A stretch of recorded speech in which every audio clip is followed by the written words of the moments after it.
Minority భాగం కింద విజయవాడ, కడప పట్టణాల్లో 23 కోట్లు, 13 కోట్ల వ్యయంతో ఆంధ్రప్రదేశ్ రాష్ట్ర హౌస్ నిర్మించడం జరుగుతుంది. అదేవిధంగా చర్చిల నిర్మాణం, రిపేర్లు, పునర్నిర్మాణం కోసం 5 లక్షల ఆర్థిక సాయంతో 817 పనులు చేపట్టబడ్డాయి. దివ్యాంగుల సంక్షేమ పరిధిలో బదిరుల కోసం అనంతపురం మరియు కాకినాడలో 2 గృహాలు, 100 మంది లబ్ధిదారులకు గుంటూరులో ఒక ఆర్థోపెడిక్ కేంద్రాన్ని, గుంటూరులో కొత్త బ్రెయిలీ ప్రెస్ను, 2024 మందికి ఒక్కొక్కటికి 80,000 రూపాయల చొప్పున పెట్రోల్ స్కూటర్లను అందివ్వడం వంటి కార్యక్రమాలను మా ప్రభుత్వం చేపట్టింది. చంద్రన్న పెళ్లి కానుక దుల్హన్ పథకం, ఇది మా ప్రభుత్వం యొక్క ప్రధానమైన చర్యల. నిరుపేదలు కూడా తమ కుటుంబాలలో జరిగే శుభకార్యాలను హృదయపూర్వకంగా ఎటువంటి ఒత్తిడులు లేకుండా జరుపుకోవాలని కుటుంబ పెద్దగా గౌరవనీయ ముఖ్యమంత్రి గారు ఎస్సీ, ఎస్టీ, బీసీ, దివ్యాంగులు మరియు కులాంతర వివాహాలు సమయంలో ₹1,00,000 వరకు ఈ పథకం ద్వారా అందిస్తూ ఉన్నాం. ఇప్పటికి 139 కోట్ల రూపాయల ఖర్చుతో 68,481 దంపతులకు వివాహం కానుకలను 282 కోట్ల 66 లక్షల వ్యయంతో ఇవ్వడం జరిగింది. దుల్హాన్ పథకంలో 38,285 దంపతులకు 191 కోట్ల రూపాయల మేర కానుకలు ఇచ్చాం. చంద్రన్న పెళ్లి కానుక పథకాన్ని మా ప్రభుత్వం ఆర్థిక వెనుకబడిన తరగతి వారికి శాచ్యురేషన్ పద్ధతిలో ప్రతి పేద కుటుంబానికి విస్తరించింది.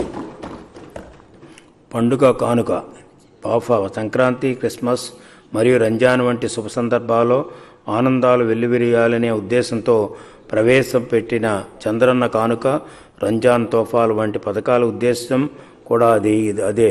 4.5 సంవత్సరాల్లో 1,25,000 కుటుంబాలకు చంద్రన్న కానుకలు, 11,25,000 ముస్లిం కుటుంబాలకు తోఫా ఇవ్వడం జరిగింది.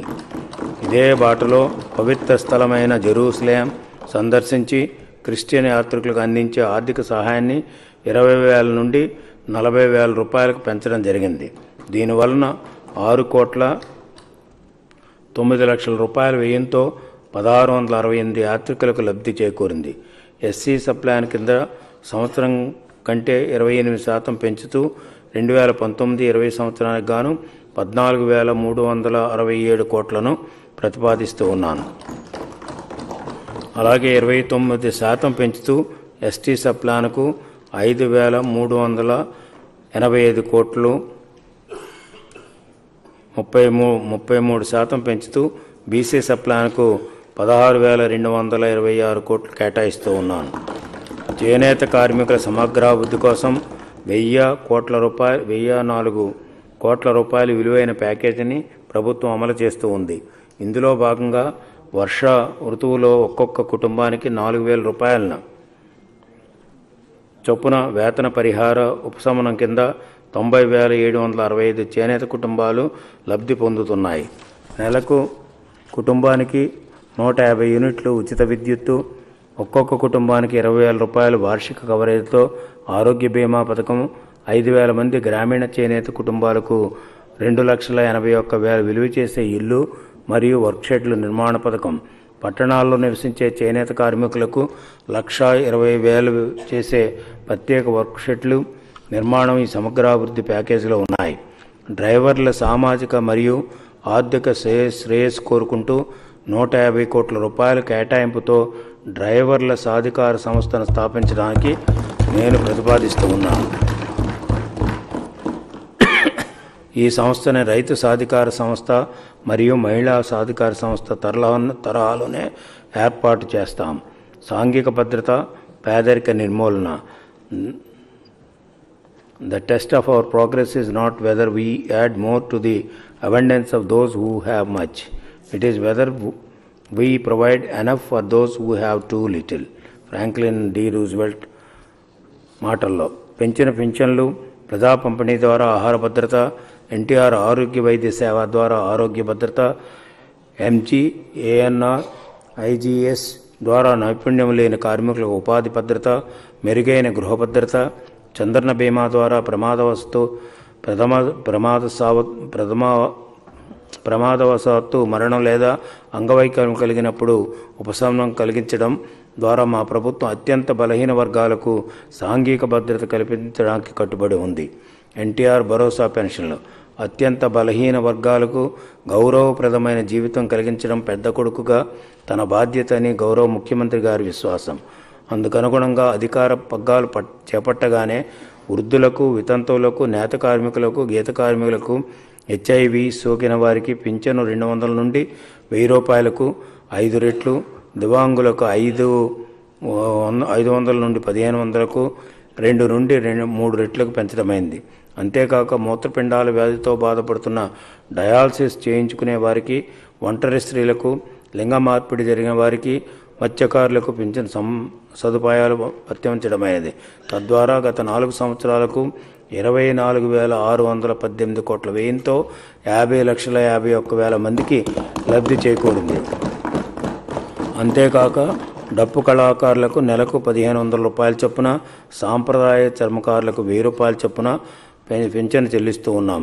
కుటుంబ ఖర్చులు పెరగడాన్ని దృష్టిలో ఉంచుకుని ప్రతి ఇంటి పెద్ద కొడుకుగా తన బాధ్యతను గుర్తించి గౌరవ ముఖ్యమంత్రి గారు అన్ని సామాజిక భద్రతా పింఛన్లను రెట్టింపు చేశారు. 2019 జనవరి నుండి నెలకు 2,000 మరియు 3,000 వరకు వరుసగా పెంచారు. దీనితో కలిపి ఈ 5 ఏళ్ల పదవి కాలంలో పింఛన్లు 10 రెట్లు పెంచినట్లయింది. ప్రజా పంపిణీ వ్యవస్థ కేంద్ర ప్రభుత్వం మంజూరు చేసిన ప్రజా పంపిణీ వ్యవస్థ కేవలం 2,68,00,000 మందికి మాత్రమే లబ్ధి చేకూర్చగా రాష్ట్ర ప్రభుత్వం 24 లక్షల కొత్త కార్డులను జారీ చేసి ఈ వ్యవస్థలో అదనంగా 1,52,00,000 మందిని పరిధిలోకి చేర్చింది. వలసల ద్వారా కానీ మరే ఇతర కారణంగా ఏ కుటుంబం రేషన్ కోల్పోకుండా రాష్ట్రంలోని ఏ చౌక దుకాణం నుండైనా రేషన్ తీసుకునేటువంటి అవకాశాన్ని కలగజేశాం. తద్వారా రేషన్ డీలర్ మధ్య ఆరోగ్యపరమైన పోటీతత్వము, జవాబుదారీతో పాటు కార్డుదారులు వారి సౌకర్యాన్ని బట్టి వేరే దుకాణాన్ని ఎన్నుకునే వీలు కలుగుతుంది. దారిద్ర్య రేఖకు దిగువ ఉన్న కుటుంబాల్లో ఆరోగ్య ప్రమాణాలు, పోషకాహారం అలవాట్లు మెరుగుపరచడానికి 2018 అక్టోబర్ నుంచి అన్ని జిల్లాల్లో BPL కార్డు ఉన్నవారికి 3 కిలోల రాగులు, 2 కిలోల జొన్నలు ఇవ్వడం జరుగుతుంది. ఐరన్ లోపం వల్ల కలిగే నిలువైన రక్తహీనతను అరికట్టడానికి ప్రతి BPL కార్డుపై డబుల్ ఫోర్టిఫైడ్ ఉప్పును పంపిణీ చేయడం జరుగుతుంది. PDSలకు అదనంగా పేద ప్రజలకు పరిశుభ్రమైన సరసమైన ఆహారాన్ని అందించాలని అన్న క్యాంటీన్లు ప్రారంభించడం, 5 రూపాయలకే ఒక భోజనాన్ని ఇవ్వడం జరిగింది. 175 అసెంబ్లీ నియోజకవర్గాలకు గాను 368 క్యాంటీన్లను మంజూరు చేయడం జరిగింది. ఇప్పటికీ 216 పట్టణాల్లో, 152 గ్రామీణ ప్రాంతాల్లో మొత్తం 160 క్యాంటీన్లు, 4 కార్పొరేషన్లు, 14 మున్సిపాలిటీలు పనిచేయడం మొదలుపెట్టాయి. మహాత్మా గాంధీ జాతీయ గ్రామీణ ఉపాధి హామీ పథకం 2018-19 సంవత్సరానికి కేంద్రం ఆమోదించిన లక్ష్యం 22 కోట్ల పని దినాలు కాగా మనం ఇప్పటికే 219 కోట్ల పని దినాలు నమోదు చేశాం. దీంతో 65,96,000 వేతనకారులు, 40,84,000 కుటుంబాలకు లబ్ధి చేకూరింది. ఈ పథకం కింద ఇప్పటి వరకు 7,437 కోట్ల రూపాయలు వ్యయం జరిగింది. ఇందులో 4,034 రూపాయలు వేతనాలకు, 3,091 రూపాయలు మెటీరియల్స్కు వెచ్చించడం జరిగింది. చంద్రన్న బీమా అసంఘటిత కార్మికులకు సామాజిక భద్రత కలిగించే పథకం. దీని ద్వారా వివిధ రకాల బీమాలు, ఉపకార వేతనాలు అందించడం జరుగుతుంది. ఇప్పటి వరకు 2,60,00,000 కార్మికులకు ప్రతి సంవత్సరం సహాయం అందించాం. 2018-19లో 9 లక్షల రైతు బీమా ప్రారంభించాం. ఈ ఆర్థిక సంవత్సరంలో ఇప్పటి వరకు 7 కోట్ల రూపాయలు చెల్లించాం. ఈ పథకానికి కేటాయింపులను 2.5 రెట్లు పెంచాం. ఈ పథకానికి కేటాయింపులు 2.5 రెట్లు పెంచుతూ 354 కోట్ల రూపాయలను ప్రతిపాదిస్తూ ఉన్నాను. హౌసింగ్ పథకం కింద వివిధ రకాలుగా ప్రోత్సాహకాలు పెంచాం. రుణ పరిమితిని కూడా తగ్గించాం. 31,793 కోట్ల రూపాయలతో 15,78,000 గృహాలను మంజూరు చేశాం. పెండింగ్లో ఉన్న 4,40,000 ఇళ్లను వివిధ పథకాల ద్వారా పూర్తి చేయాలని పూనుకున్నాం. పట్టణ ప్రాంతాల్లో 10,15,663 ఇళ్లు ఇప్పటికే నిర్మాణంలో ఉన్నాయి.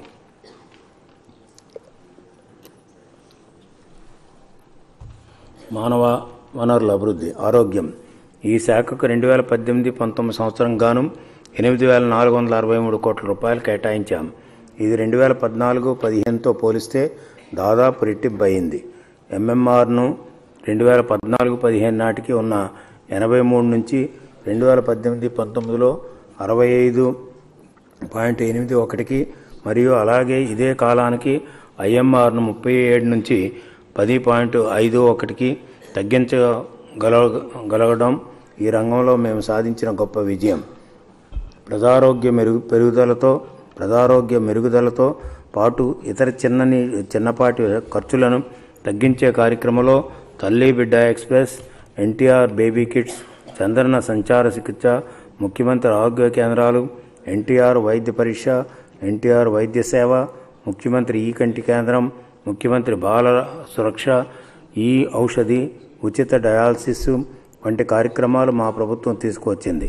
ఆరోగ్య రక్ష, ఉద్యోగుల ఆరోగ్య పథకం, పాత్రికేయుల ఆరోగ్య పథకం మరియు అమరావతి నివాసితుల ఆరోగ్య పథకం వంటి కార్యక్రమాలను కూడా మా ప్రభుత్వం యూనివర్సల్ హెల్త్ కవరేజ్ కింద అమలు చేస్తున్నది. అంతేకాక క్యాన్సర్ సెంటర్లను ప్రతి జిల్లాలో కూడా అందుబాటులోకి తెస్తూ ఉన్నాం. మేము చేస్తున్న ఎన్టీఆర్ వైద్య సేవా పథకం ద్వారా 5,330 కోట్ల రూపాయల ఖర్చుతో 12 లక్షల రోగులకు లబ్ధి చేకూర్చగలిగాం. ఈ పథకంలో ప్రతి కుటుంబానికి ఉన్న అవధిని 2,50,00,000 రూపాయల నుంచి 5 లక్షల రూపాయలకు పెంచడం జరిగింది. ఈ కార్యక్రమానికి కేటాయింపులను ప్రస్తుతం ఉన్న 1,000 కోట్ల రూపాయలను 2019-20 సంవత్సరం గాను 1,200 కోట్లకు పెంచుతున్నాం. మూత్రపిండాల వ్యాధులతో బాధపడుతున్న రోగులకు నాణ్యమైన సేవలు అందించే ఉద్దేశంతో 2016లో తీసుకువచ్చిన డయాలసిస్ కార్యక్రమంలో భాగంగా పీపీపీ పద్ధతిలో ఏర్పాటు చేసిన డయాలసిస్ కేంద్రాలను 14 నుండి 48కి పెంచాం. దీనితో పాటు మూత్రపిండ వ్యాధులతో బాధపడుతున్న వారికి ఎన్టీఆర్ భరోసా పథకం ద్వారా 2,500 రూపాయలు నెలవారీ పింఛను అందిస్తూ ఉన్నాం. ఈ పింఛను ఎన్టీఆర్ వైద్య సేవా పథకంలో నమోదు చేసుకున్న అన్ని ఆసుపత్రుల్లో డయాలసిస్ చేయించుకుంటున్న రోగులకు కూడా వర్తింపజేశాం. ఈ కార్యక్రమాలని ప్రజల ఇతర ఖర్చులను గణనీయంగా తగ్గించగలిగాయి. 2019-20 సంవత్సరాలకు గాను ఆరోగ్య సంస్థల సదుపాయాల అభివృద్ధి కొరకు 329 కోట్లను, డ్రగ్స్ మరియు మందుల కొనుగోలు కొరకు ప్రస్తుతమున్న 300 కోట్ల రూపాయల పద్దును పెంచుతూ 402 కోట్ల రూపాయలకు కేటాయింపులు జరుపుతున్నాం. ఈ శాఖ కేటాయింపులను 2019-20 సంవత్సరానికి 10,032 కోట్ల రూపాయలకు పెంచుతూ ఉన్నాం. ఇది క్రిత సంవత్సరంలో పోలిస్తే 18.53% అధికం. విద్యారంగంలో మధ్యాహ్న భోజన పథకంలో వివిధ రకాలైన ఆహార పదార్థాలు చేర్చడం, బడికొస్తా, మన ఊరు మనబడి, బడి పిలుస్తుంది వంటి పథకాలతో పాటు డిజిటల్ క్లాస్ రూమ్లు, ఈ హాజరు కార్యక్రమాలను మేళవించి విద్యా నాణ్యత పెంచడంలో పాటు సర్వశిక్ష అభియాన్ యొక్క ఫలితాలను మెరుగుపరచడానికి బడిలో చేరే విద్యార్థుల సంఖ్యను పెంచడంతో పాటు వారు బడి మానకుండా చూడడంపై ప్రభుత్వం దృష్టి కేంద్రీకరిస్తుంది. ప్రాథమిక విద్యతో బడిలో చేరే విద్యార్థుల నిష్పత్తి 86% చేరుకోగా ప్రాథమికోన్నత విద్యలో ఈ నిష్పత్తి 84% చేరుకుంది. మా ప్రభుత్వం మధ్యాహ్న భోజన పథకం కింద 48,505 పాఠశాలలో చదువుతున్న 33,72,372 మంది పిల్లలకు పౌష్టికాహారాన్ని అందజేస్తుంది. ఈ పథకం కింద 2018-19 సంవత్సరంలో కేవలం పాఠశాలలోనే కాకుండా 450 ఇంటర్మీడియట్ ప్రభుత్వ కళాశాలలోని 1,75,000 మంది విద్యార్థులకు కూడా ఆహారాన్ని అందించడం జరుగుతుంది. విద్యార్థులకు పోషకాహారం అందించవలసిన వారి గ్రాహ్యశక్తి పెరగడమే కాకుండా మధ్యంతరంగా బడి మానేసే విద్యార్థుల సంఖ్య తగ్గడం వంటి మంచి ఫలితాలను దృష్టిలో ఉంచుకుని ప్రభుత్వం మధ్యాహ్న భోజన పథకాన్ని కళాశాల విద్యార్థులకు, పాలిటెక్నిక్ విద్యకు కూడా విస్తరించడం జరుగుతుంది. అలాగే మధ్యాహ్న భోజన పథకంలోని ఆహారంలో మాంసకృతుల విలువను పెంచుతున్నాం. ఉన్నత విద్య రాష్ట్రంలో ప్రస్తుతం నెలకొని ఉన్న విశ్వవిద్యాలయాల్లో మౌలిక సదుపాయాల నాణ్యతను పెంపొందించడంతో పాటు నూతన విశ్వవిద్యాలయ స్థాపనకు అవసరమైన మౌలిక సౌకర్యాలను కల్పించడంపై మా ప్రభుత్వం చర్యలు చేపట్టింది. ఈ చర్య ఫలితంగా జాతీయ స్థాయిలో అత్యుత్తమ విద్యా సంస్థల్లో గుర్తింపబడిన 100లో 6 విశ్వవిద్యాలయాలు మన రాష్ట్రంలోనివే. ఆంధ్ర మరియు శ్రీ వెంకటేశ్వర విద్యాలయాలు జాతీయ స్థాయిలో మొదటి 50 విశ్వవిద్యాలయాల్లో స్థానంలో పొందాయి. నూతన విశ్వవిద్యాలయాల్లో మౌలిక సౌకర్యాల స్థాపనకు ఒక్కొక్క నూతన విశ్వవిద్యాలయానికి 40 కోట్ల రూపాయలు కేటాయించాలని ప్రతిపాదిస్తూ ఉన్నాం. రాష్ట్ర విద్యార్థులకు ఉన్నత నాణ్యత ప్రమాణాలు కలిగిన విద్యను అందుబాటులోకి తీసుకురావడానికి ప్రభుత్వం ప్రైవేటు విశ్వవిద్యాలయాల చట్టాన్ని అమల్లోకి తీసుకువచ్చింది. దీని ఫలితంగా 11 విశ్వవిద్యాలయాలు రాష్ట్రంలో తమ విద్యా సంస్థల స్థాపనకు ముందుకు వచ్చాయి. రాబోయే 10 సంవత్సరాల్లో 172,982 విద్యార్థులతో 11,360 కోట్ల రూపాయల పెట్టుబడిని ఈ కార్యక్రమానికి రాష్ట్రానికి తీసుకురాగలదని అంచనా వేయడమైంది. 2019-20 ఆర్థిక సంవత్సరానికి మానవ వనరుల విభాగానికి 29,950 కోట్ల రూపాయలు కేటాయించబడ్డాయి. మొత్తం బడ్జెట్లో ఈ కేటాయింపు సుమారు 11.5%గా ఉంది. పరిశ్రమలు మరియు సేవలు రాష్ట్రంలో ఉపాధి కల్పన అభివృద్ధిలో పారిశ్రామిక సేవా రంగాలకు ప్రభుత్వం అత్యంత ప్రాధాన్యతనిచ్చింది. దీనిలో భాగంగా ఉద్యోగిత సాంద్రతకు అవకాశం ఉన్న వస్త్ర పరిశ్రమ, ప్రాథమిక ఎలక్ట్రానిక్స్, ఫుడ్ ప్రాసెసింగ్ పరిశ్రమలు మరియు పర్యాటక రంగాల్లో అభివృద్ధిపై మా ప్రభుత్వం దృష్టి కేంద్రీకరించింది. ఏక గవాక్ష విధానం ద్వారా మేము ఉత్తమమైన సరళీకరణ విధానం రూపొందించి 7 రోజుల సగటుతో అన్ని అనుమతులు మంజూరు చేయుచున్నాం. ప్రపంచ బ్యాంకు మరియు లీగన్ యూ పబ్లిక్ పాలసీ స్కూల్ లాంటి సంస్థలు ఉత్తమ వ్యాపార అనుగుణమైన రాష్ట్రంగా గుర్తింపునిచ్చాయి. ప్రపంచ ఉత్తమ ర్యాంకుల్లో ఉత్తమమైనదిగా సమీప భవిష్యత్తులో మన రాష్ట్రం రూపొందుతుంది. 33,30,000 మందికి ఉద్యోగ కల్పనకు 18 శాఖల్లోని 2,633 ప్రాజెక్టులు 15.77 లక్షల కోట్ల ఎంఓయూలు ఈ మధ్యకాలంలో సంతకం చేయడం జరిగింది. ఎంఓయూలు పూర్తి స్థాయిలో అమల్లో సుమారు 40% పెట్టుబడుల కార్యాచరణతో మన రాష్ట్రం దేశంలో ముందున్నదని గౌరవ శాసన సభ్యులకు తెలియజేయటకు సంతోషిస్తూ ఉన్నాం. 820 పెద్ద మరియు మెగా ప్రాజెక్టులు 1,82 కోట్లతో ఇప్పటికే ఉత్పత్తిని ప్రారంభించి 2,80,000 మందికి ఉపాధి కల్పిస్తూ ఉన్నాయి. అలాగే 5,27,000 కోట్లు 5.27 లక్షల కోట్లతో 7,66,000 మందికి ఉపాధి కల్పించు 2,211 ప్రాజెక్టులు సివిల్ వర్క్లు తదనంతరం దశలో ఉన్నాయి. ప్రభుత్వం అవలంబించుతున్న సానుకూల విధానాల వల్ల ప్రఖ్యాతిగాంచిన కియా